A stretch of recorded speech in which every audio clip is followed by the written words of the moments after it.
또 역시 그 관점을 좀 틀어서 좀 왜곡하는 거 아닌가 싶습니다. 마치 제가 문자를 많이 받아가지고 그게 막 괴롭고 일상생활을 뭐 지장을 받는다거나 이래서 싫어가지고 막 이걸 얘기하는 것처럼 포인트를 트는 것 같아요. 지금 전체 당원은 수백만이고요. 네. 권리당원은 60만인가 그렇고 문자 보낸 강성당원은 한 2,000명 정도예요.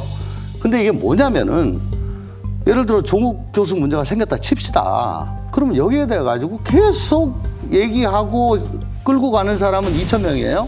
나머지는 그냥 본다고요. 그 계속 얘기하는 사람, 그 사람들에 의해서 끌려가는 겁니다. 소수의 그 강성 당원의 목소리가 다수를 완전히 덮어버리기 때문에 과잉 대표돼가지고 왜곡을 해버리고 정당 민주주의의 원리를 완전히 흐트려 버린다. 그래서 결국은 민심하고 왜곡된다. 메커니즘이 있거든요. 네, 그러니까 네. 되게 전체주의 사회에서 늘 보는 현상이 그거잖아요. 예를 들어 어떤 조직이든 간에 처음에는 다양한 의견들이 있어요. 북한 사회도 처음엔 그랬어요. 여러 파들이 있었고. 근데 이게 문제는 뭐냐? 그중에서 주도를 하게 되잖아요. 그다음에 이견을 가진 사람은 제거하기 시작을 해요. 제거하기 시작하게 되면 나머지 사람들은 이제 침묵에 나선 이론이라 그래서 그렇죠. 그걸 본다면 아예 침묵을 하게 돼요. 의견이 다름에도 불구하고 침묵을 하게 되면 소수 사람들이 그걸 주도하게 되거든요. 그래가지고 이게 실제로는 소수와 극렬화 이렇게 되는 겁니다. 그래서 종교 집단과 비슷하게 되는 거거든요. 그러다 보니까 당신과 민심은 완전히 분리가 되는 거고 그런 현상이 이번 재보선에서 확인이 된 겁니다.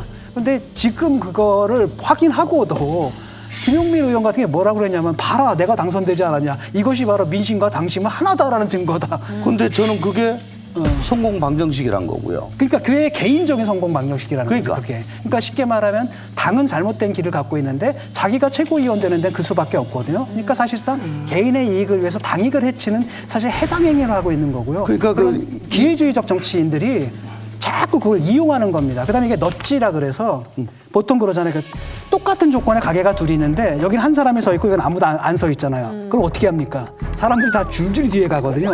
그러니까 많은 경우에 이제 이런 강성들이 주도를 하게 되면은 그다지 의견이 정해져 있지 않은 사람들이 거기 쫙 줄을 서게 되면서 당심이 그렇게 형성되는 거거든요. 그런 역할들을 이게 2천이지만 이들이 결국은 20만을 그렇게 끌고 가고 있는 거고 20만이 움직이게 되면 당의 결정이 바뀌어요. 그리고 거기에 반대하는 의견 내면은 몰려가지고 몰려가고 때리고. 메일 받고 계신 거죠? 예, 뭐 메일 받고 있습니다. 뭐 몇 가지 좀 제가 뽑아봤는데 당신이 쓰레기라는 것을 알리고 싶었다면 성공입니다. 축하합니다.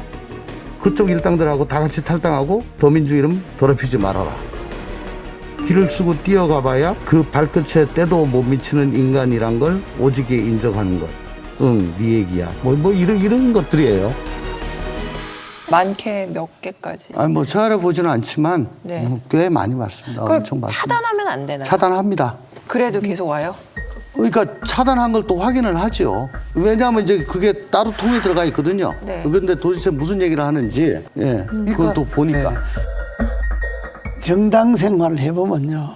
되게 정당이 말기, 저 정당이 망하게 생겼다. 그러면 일어난 현상 중에 하나가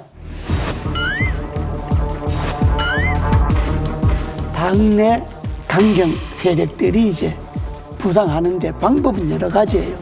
지금 그 조홍천 의원이 겪고 있는 뭐 문자 폭탄이다, 당내 강성 문파라든지 이런 사람들이 이제 공격을 하잖아요. 이제 그건 당이 이제 말기입니다. 저 당 곧 망합니다, 이제.